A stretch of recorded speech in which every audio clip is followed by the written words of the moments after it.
Mais quelle est cette bonne nouvelle dont Jésus nous parle ici?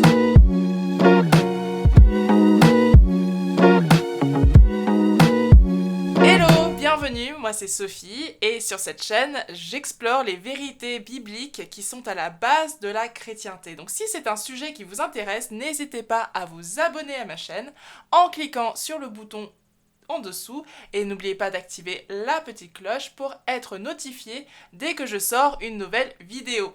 Et donc sans plus attendre, allons-y. Et donc aujourd'hui nous continuons notre série sur l'évangile selon Marc. Nous sommes toujours dans le chapitre 1 et nous allons regarder deux versets, les versets 14 et 15. Donc je vais les lire.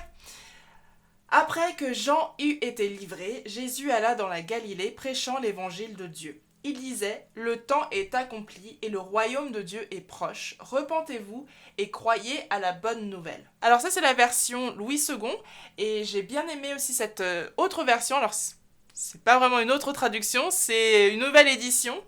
Donc c'est le Bible II, pardon. Après que Jésus eut été arrêté, Après que Jean eut été arrêté, Jésus alla en Galilée, il proclamait la bonne nouvelle du royaume de Dieu, du royaume est entre crochets, et disait, le moment est arrivé et le royaume de Dieu est proche. Changez d'attitude et croyez à la bonne nouvelle. Donc juste voilà, une traduction avec des mots un peu plus actuels.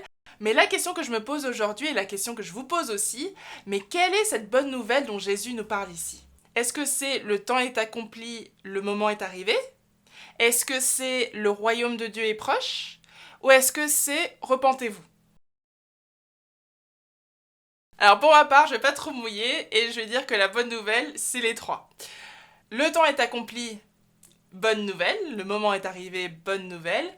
Le royaume de Dieu est proche, bonne nouvelle.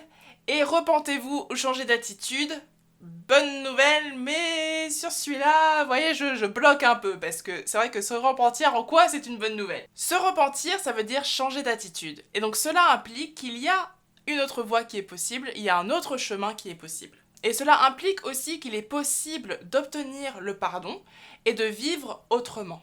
Parce que si, avec le repentir, il n'y a pas le pardon, à quoi ça sert de se repentir? En fait, est-ce que c'est pas juste de l'autoflagellation? Je trouve qu'on pose souvent la question, est-ce qu'il peut y avoir pardon sans repentance? Une autre question pourrait être, est-ce qu'il peut y avoir véritable repentance sans véritable pardon derrière?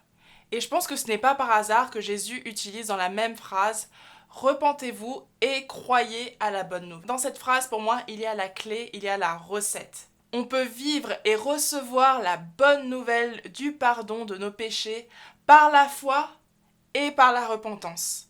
Repentez-vous et croyez. Et le point à retenir de cette vidéo pour vos temps d'études dans la parole, c'est de vous poser des questions. Posons-nous des questions. Nous avons tous eu cette phase quand on était enfant, on se posait la question de pourquoi, parfois c'était trop, parfois les parents en avaient marre, et on se posait des 10 000 questions, pourquoi? On a passé cette phase, mais je pense que pour l'étude de la Bible, il faut revenir à cette phase-là et se poser la question pourquoi? Pourquoi? Avec sincérité. Mais pourquoi? Et le Seigneur, qui est un Père formidable, il veut pouvoir y répondre.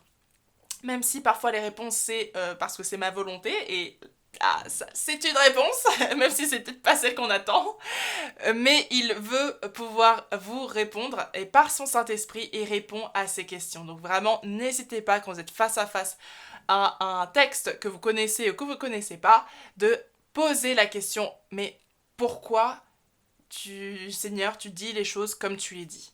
Et vous, qu'en pensez-vous? La bonne nouvelle, d'après vous, c'est quoi? N'hésitez pas à laisser un commentaire.